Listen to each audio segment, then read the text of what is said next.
คิดอุกอังเอาอยากสีเขาเบิ่งเดจึงมาหาคิงเตสุกเขาเวมาใส่หงสีของน้องเพิ่นว่าหงสีใหญ่หงสีของน้องเพิ่นว่าหงสีใหญ่หากน้องสีเขาให้แพงเท่าใดอายก็บ่แค่หงสีของน้องอายอยากลองมาสีเขาว่าน้องสีดีสีเขาคักแท้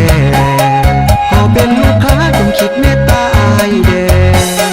ขอเป็นลูกค้าจงคิดเมตตาอายเด้จึงเอาเขามาแว่ซอยเทคแค่สีอายก่อน